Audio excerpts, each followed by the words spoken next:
If you're playing Rust as a solo or duo, you understand how important it is to stay stealthy. However, this doesn't only apply to running monuments. If you want your base to last throughout the entire wipe, you need to play smarter, employing tactics and ideas into your base designs that larger groups don't bother using. When building your base hidden away on a mountainside, you're not looking to build a 5-story monstrosity that you can defend from your rooftop. No, instead, you want a base that isn't even worth looking at. Something clearly too expensive to raid for whatever you could possibly have inside. Why blast through honeycomb when you can just open up a cube? But looks can be deceiving. Inside your base, you'll have more storage than most 2x2s, with more than enough room to keep things cooking 24/7, and your own personal refinery to keep those meds flowing. With, of course, no TC in sight, meaning if you get raided, you don't have to start over. Since we might be building this base in a rather tight spot, you're going to want to get a rough estimate of where you want your first TC triangle to be. Once you find that spot, we're going to back up just a little bit and we're going to place 2 temporary square foundations, following that up with a roof piece. Now at this point, we're going to attempt to run into just about this beam here so that it's kind of hitting our forehead without being straight on this line here. I find the good spot is to have your feet just next to that beam on the ground, and we're going to run straight into that corner. Now when this happens, you'll notice a dip and raise animation, and that's actually what you're looking for. If you have auto crouch on, you're going to want to disable that as it will interfere with this function. Once that raise animation is over, you're going to want to wait about 3 seconds without moving your character at all, only looking to the right. Now we're going to go ahead and place a slightly raised foundation. Depending on the typography of your ground, you might need to go higher or lower. I like to go to about the support beams so that we're going to be able to fit the refinery in this base. Carefully placing that triangle, you're going to want to be careful not to move your mouse at all while moving slowly to the right of the triangle. At this point, we're going to take this blue triangle back into the first triangle by carefully moving to the left until we no longer can move the blue triangle even though we step. You'll notice it gives you a little bit of resistance right there.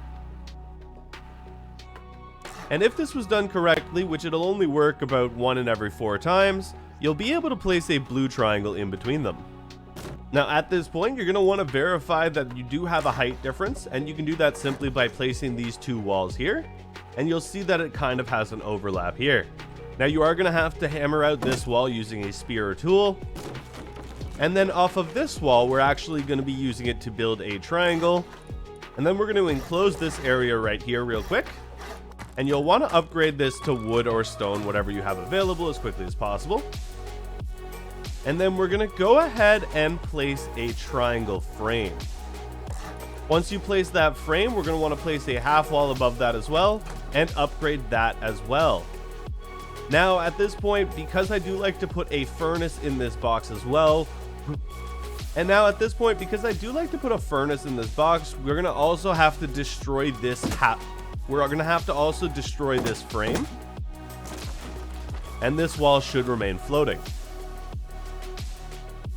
Now here you're going to want to very carefully place your TC as close to the back as possible against that wall nicely. And you're going to want to lock it up and have any friends come and authorize on it. Now you can go ahead and destroy all of these external structures. And we're going to go ahead and close in our TC.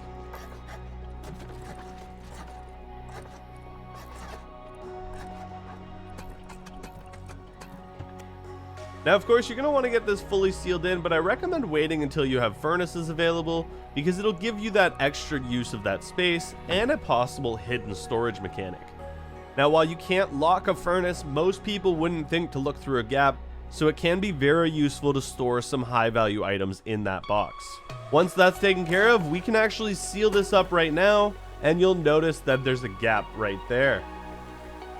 Now, of course, that gap is incredibly difficult to reach, but I do have a few mechanics that'll help us get in and out of there shortly.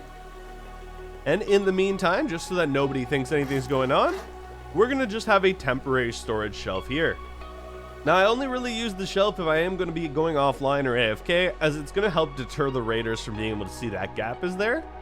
However, ultimately, it really just becomes whether or not you need the extra storage or if you need access to the TC and the furnace more.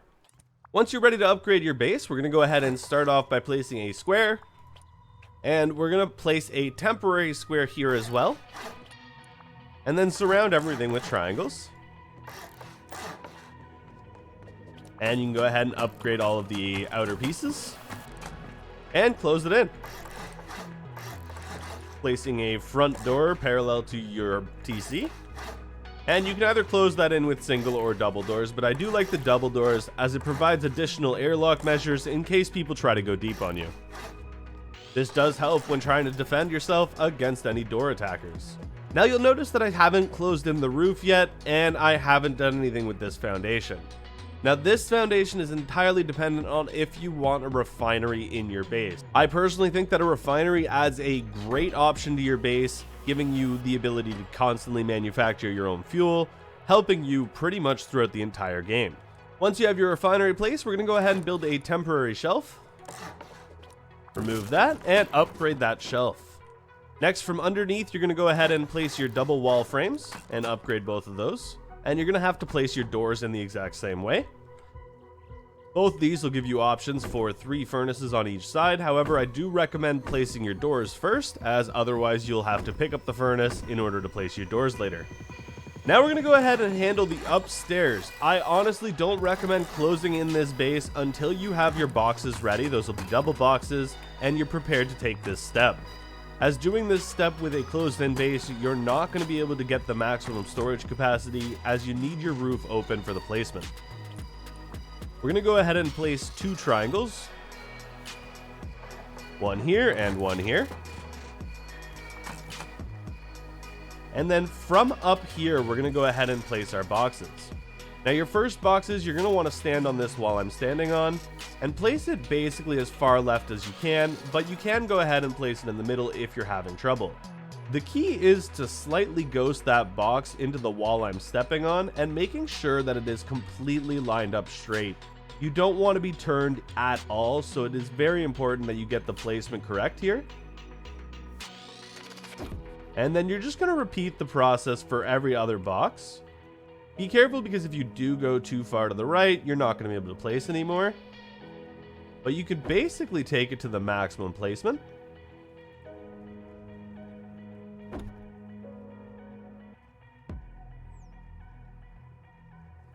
And once those are placed, we're going to come over to this side. And if done correctly, you'll be able to place a box in between.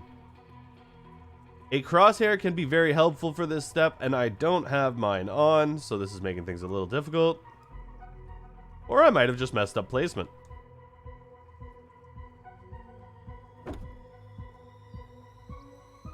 Oh, there we go.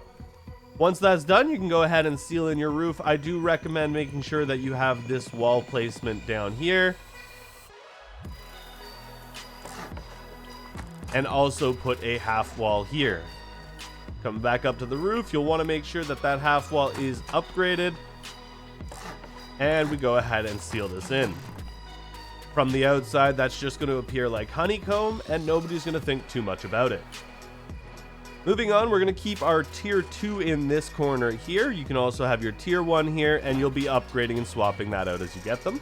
Of course, your tier 3 can eventually go there as well. And we're going to slap a campfire in there as well. Now, to really help out with the strength of this build, I do recommend getting 2 garage doors as quickly as possible, as it'll incredibly increase the security of this base and just make the mobility go up significantly. Again, you will have to pick up all of your furnaces that are in the way and replace them once the garage doors are open. I would recommend making sure to have the rolling rack facing inwards at all times. If you have it facing the wrong way, that can signify to raiders that you have garage doors there, indicating that it's not actually honeycomb. That can very quickly make this base look like it's worth raiding and could be a fatal mistake. It is entirely likely that you'll have had to pick up some items in order to get the garage doors down, but that's okay. Things like your workbench will repair over time based off the resources in your TC. Now that we have most of the base taken care of, we're going to go ahead and finish off our last storage room. Now, upgrading this shelf, you can do either wood or stone. It really depends on what you'd rather have come out of your TC. And for this back area here, I don't recommend upgrading it unless you're logging off. If you are logging off, I do recommend replacing that and upgrading it. However, for the most part, we're going to have our box placed right here, and you're going to want to place it as far back as possible. If you're having trouble placing it, you can come over here, making things a little bit easier. Now, this box is going to be a main box, and we're never going to be picking that one up, as well this one here. However, we are also going to be placing decoy boxes. They are going to go right here and above it as well. Of course, there's probably a couple of you yelling at me that you want to access your TC, and I get that because getting into your TC is fairly important. So right now I'll go over a few methods for getting in there. One is, thankfully, with the new edition, you now all have a crosshair, at least on PC, and that is going to help us locate the center of our screen considerably easier. However, that still doesn't get you in there just yet, so we are going to go ahead and look at the first option, which is you could just have a box placed in this back corner. Now that is going to be a little more obvious to people as why do you have small boxes back here, but it can make things a lot easier, lining yourself up a little bit better, but it's not the best method for getting in there. While it will give you access every once in a while, it requires a lot more maneuverability in order to get in there. The next option we're going to be looking at are the siren light and lantern. Both will place you at a raised height that sits just about perfect level to get in without any struggling. This is probably your go-to method, but it's going to require that you place it and pick it up every time you want to use it. In addition, you can also put a couple boxes into this area here. However, that is completely optional. You can get a small box and a big box here fairly nicely though. Of course, any repair or workbenches you need to place can be placed right here. You may have to pick up bags in order to do so, fitting up to 3 people rather nicely in this little compact base. Finally, to close this off, anytime you're going to bed, I do recommend upgrading this and placing a couple boxes here. Even just filling them with junk is going to give people the idea that that is just a shelf. However, to sell the illusion, upgrading it to wood can really fortify things and would only take you a single sword or hatchet to break through. That little extra level of security can really deter somebody from going, oh, why is there a gap there? And ultimately blowing into that wall just to grief your TC. If you like this base design but you're looking to make it a little tankier, check out the Keeper by clicking that card in the top right corner. Combining the vertical pixel gaps in the Keeper with the horizontal pixel gaps that you learned here today can make for an incredible tank of a base. Of course, if you enjoyed this video or if you enjoyed this base design, be sure to click that like button and subscribe for future content.